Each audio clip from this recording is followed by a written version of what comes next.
بسم اللہ والصلاة والسلام علی رسول اللہ۔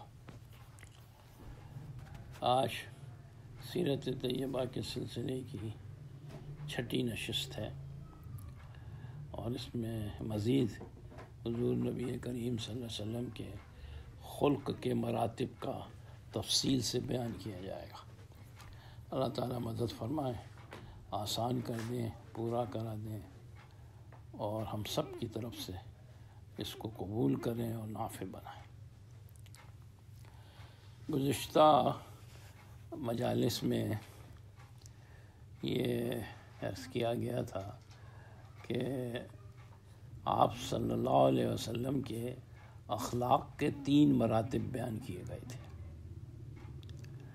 اور یہ بتایا گیا تھا کہ آپ ہر مرتبے میں کامل اور مکمل تھے۔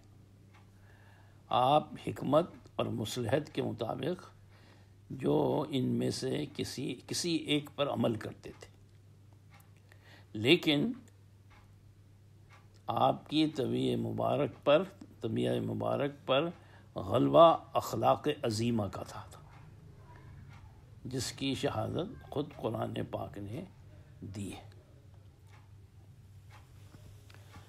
کہ حضور صلی اللہ علیہ وسلم میں ان تینوں درجات کا پایا جانا اور اخلاق عظیمہ کا غالب ہونا سورہ آل عمران میں اس آیت سے ثابت ہوتا ہے۔ وَبِمَا رَحْمَةٍ مِّنَ اللَّهِ لِنْتَ لَهُمْ۔ اے پیغمبر، ہم نے آپ پر ایسی اپنی رحمت سے کوٹ کر آپ کے اندر رحمت اور شفقت اور نرمی بھر دی ہے۔ آپ کے اندر رحمت، شفقت اور نرمی بھر دی ہے۔ اس کی وجہ سے آپ کا قلب مبارک کرم اور رحم سے لبریز ہو گیا ہے کہ اگر آپ سخت گو اور تند مزاج ہوتے تو یہ لوگ آپ کے ارد گرد پروانوں کی طرح، جو لوگ آپ کے ارد گرد پروانوں کی طرح جمع ہیں، سب بھاگ جاتے۔ اس سے معلوم یہ ہوا کہ اچھے خلق میں یہ خاصیت ہے کہ وہ دلوں کو موہ لیتا ہے۔ نرمی اور شفقت اور محبت یہ وہ چیز ہے جو دلوں کو موہ لیتی ہے، اور قلوب خود بخود کھنچتے ہیں۔ یہاں پر یہ ایک تشریح میں ذرا ان جو 3 درجات ہیں خلق کے، اس کو بعد مثالوں سے واضح کر دوں کہ اخلاق حسنہ نام ہے کامل عدل اور انصاف کا۔ جیسے مثال، ایک تماچا مارا گیا تو کسی سے، لیکن جب ایک تماچا مارنے کی اجازت ہے، مار سکتے ہیں، اور یہ اخلاق حسنہ میں داخل ہے، اس میں کوئی عیب نہیں ہے حسن اخلاق۔ لیکن اگر ایک کے بدلے میں 2 چماچے مارے تو پھر یہ اخلاق حسنہ سے خارج ہو گئے۔ تو پہلا درجہ جو ہے وہ ہے اخلاق حسنہ کا، برابر اسی کو کہا ہے کہ عدل۔ اس کے اندر، اخلاق حسنہ کے اندر کامل عدل ہوتا ہے، اور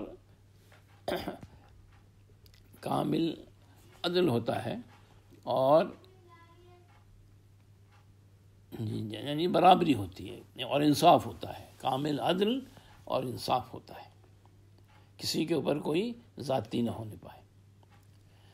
ایک دوسری مثال، یہ فرض کیجیے آپ نے 1 روپیہ دیا، تو 1 روپیہ آپ نے کسی کو قرض دیا تھا، تو 1 روپیہ لینا تو صحیح ہے کہ آپ اپنی، اور یہ اخلاق حسنہ میں شامل ہے۔ لیکن اگر 5 روپے کا مطالبہ کیا جائے تو یہ ظلم ہے، اور اخلاق حسنہ سے اس کا کوئی تعلق نہیں۔ غرض کے اخلاق حسنہ میں سے عدل، انصاف اور اعتدال کا نام ہے۔ یہ ہے خاص خاصیت کہ اس میں عدل ہوگا، انصاف ہوگا۔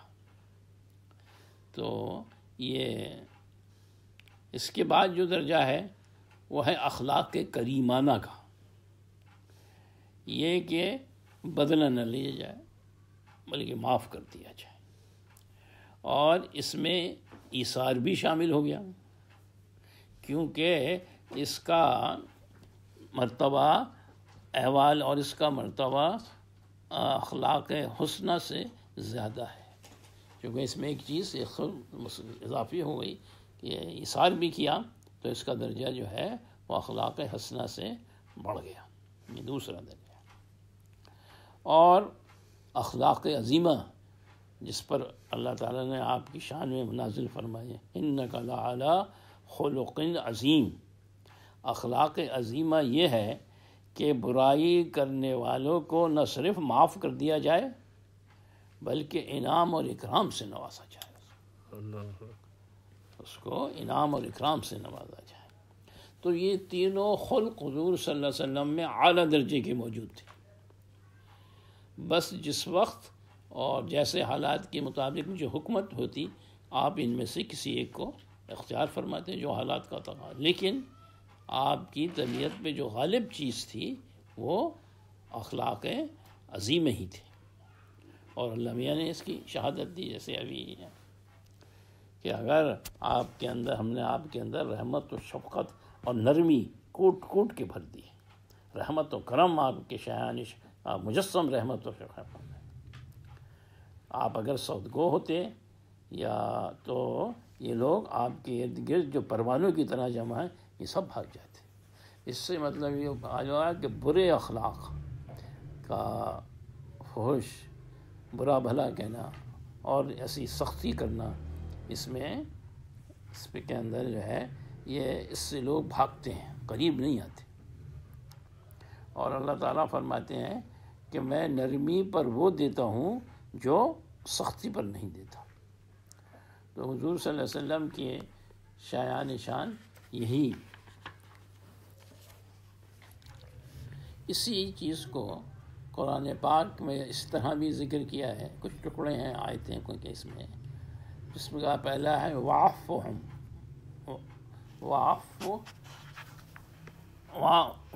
علیہم، ان سے کے ساتھ نرمی کا تقاضا ہے۔ یہ جو ہے آپ اللہ تعالیٰ آپ کو سفارش کر رہے ہیں، بتا رہے ہیں کہ آپ ان لوگوں کے ساتھ معاف کر دیجیے ان لوگوں کو۔ اس میں تقاضا یہ ہے کہ ان کو معاف فرما دیں، یہ پہلا درجہ ہو گیا، اور بدلہ نہ لیں، یہ دوسرا درجہ ہو گیا۔ واستغفر لہم، آپ کا مقام تو اس سے بھی آگے ہے کہ برائی کرنے والوں سے بدلہ نہ لیں بلکہ دعائے مغفرت فرمائیں، یہ دوسرا درجہ ہو گیا۔ اور شاورہم فی الامر، اور تیسرا مرتبہ آپ ان سے مشورہ بھی لیا کریں، اور آپ ان کو ایسے الطاف کریمانہ سے نوازیں جو آپ کے شایان شان ہیں، آپ ان کو ایسے وما ارسلناک الا رحمۃ للعالمین، سلام اس پر کہ جس نے گالیاں کھا کر دعائیں دی۔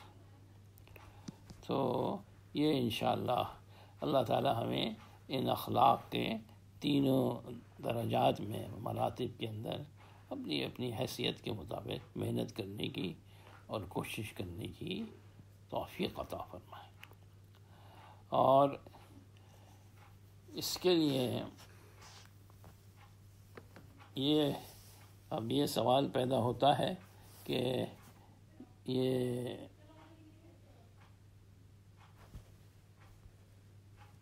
کتنی دیر ہو گیا تقریباً؟ بس دعا کی اللہ تعالیٰ اس کو ہمارے حق میں قبول فرمائے، اور اللہ تعالیٰ ہمیں اس کے لیے جد و جہد اور کوشش کرنے کی توفیق عطا فرمائے۔